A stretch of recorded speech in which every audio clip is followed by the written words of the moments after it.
So J.K. Rowling, after years of holding her tongue, years of just letting these brats run around attacking her, has finally shot back.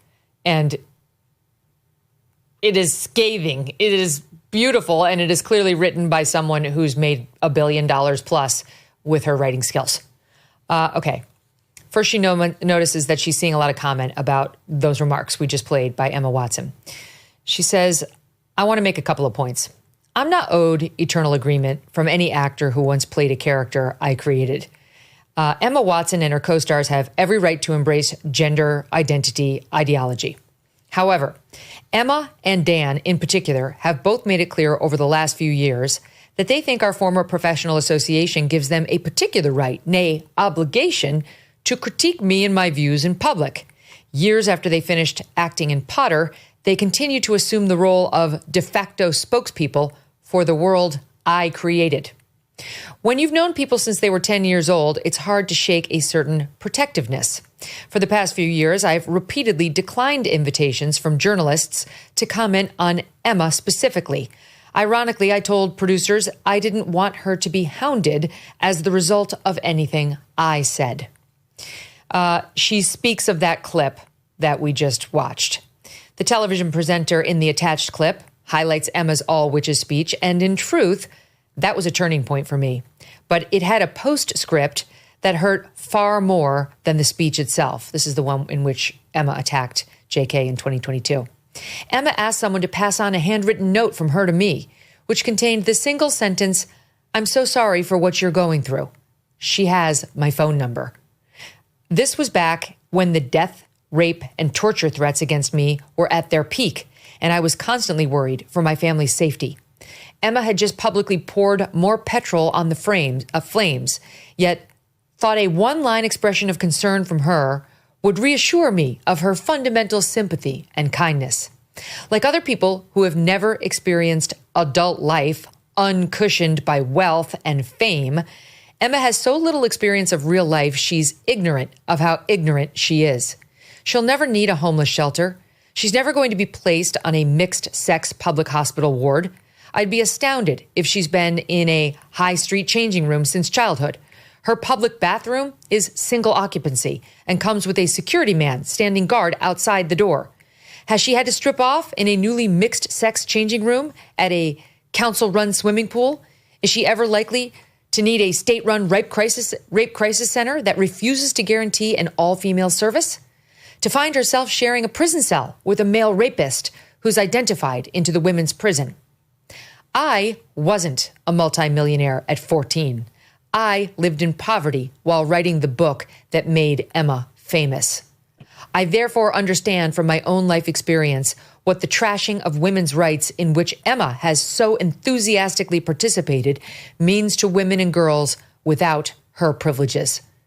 The greatest irony here is that had Emma not decided in her most recent interview to declare that she loves and treasures me, a change of tack I suspect she's adopted because she's noticed full-throated condemnation of me is no longer quite as fashionable as it was, I might never have been this honest. Adults can't expect to cozy up to an activist movement that regularly calls for a friend's assassination, then assert their right to the former friend's love. Emma is rightly free to disagree with me and indeed to discuss her feelings about me in public, but I have the same right, and I've finally decided to exercise it. I mean, mic drop, Stu Burguiere. She could not have said this more perfectly, better, more powerfully, or more in a more damaging way for Emma Watson. She deserved every bit of scorn. Yeah, first of all, don't screw with one of the world's greatest writers when you get in one of these battles, because that you can tell. I mean, that was something that was not something she took a couple minutes on. I felt like it was really something that had built up over, several years, right? She's dealing with something that is really heartfelt there. And you're right to say that it was, perfect. It was surgical in the way it was done. It was cutting. It really was impressive in that way. But also, you really sense like hurt, I think, there from her. I think like that betrayal, right? Like someone who you helped, make an international superstar who, who gave birth to your creation, right? And bringing it on into film. And you have to sit there and watch her criticize you over and over again, both, directly and tangentially over a long period of time. And then when the world sort of turns around, to have this moment of like, wow, I really love her and I've always loved her and I've always embraced her. That's got to be hard to deal with. And it feels like it really hurt her at her core. Understandably, I will say the positive way maybe to look at this is that change is real, right? If she's sensing that, if Emma Watson in her circles is really sensing a change like that, maybe we've made more progress than we even understand. And that is a really positive way to look at this. But that doesn't, heal a wound that seems really deep for J.K. Rowling. My favorite line, I wasn't a multimillionaire at 14. I lived in poverty while writing the book that made Emma famous. Oh my God. It's so effective. Yeah. It's so good. F this woman.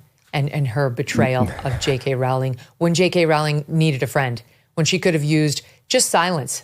If Emma Watson disagreed so mightily, and by the way, I don't believe she did. I believe she went along with the woke mob, just like all these actors do. There's no way she actually believes a man can become a woman. It's scientifically proven he cannot.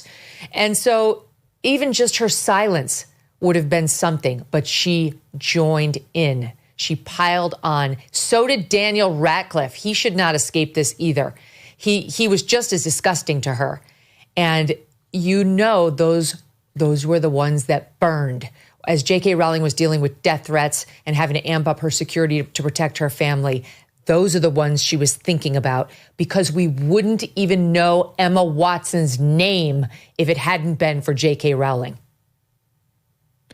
That's almost certainly true, right? And one of the parts of it that hit me as you were reading it was when she stops herself and says, "Nay, obligation," right? As an obligation for her to come out and talk negatively about J.K. Rowling. That is how the society worked a couple years ago. Like the left, and honestly, tons of people in the middle, some even on the right, felt the obligation to post the black box on Instagram. Felt the obligation. They had to speak out. They had to take on this unjust world that they had no part in, of course, but everyone else seemed to have a major problem with. When we're talking about, as you note, biological truths. I am with you on this. I don't believe any of these people believe the things they say on this topic. I don't think that maybe there's a couple, but I think the overwhelming majority of them see it as some sort of box they need to check to be on the good side of the world. But none of them in private moments believe it at all. None of them believe you can magically change your gender with a series of words. None of them could possibly believe that. These are stories you tell your children about magic and princesses and princes. I mean, we're talking about a person who wrote a book about a wizard. That's the type of thing you need. You need wizard-like powers to change your gender with a series of words and a magic wand. Nobody believes this. And the fact that we went through a period that is going to be looked upon in the past as one of the strangest periods in American history, where all of a sudden we were all supposed to change our minds and wake up to this new truth when we all knew it was false. That's the scariest part. It wasn't like we had this awakening to this left-wing understanding. All of these people knew it was false and all lied publicly to fit into some weird mold that came and went in about 20 months. And that's a scary thing. If that is a possibility, we're closer to the edge as a civilization than we realize.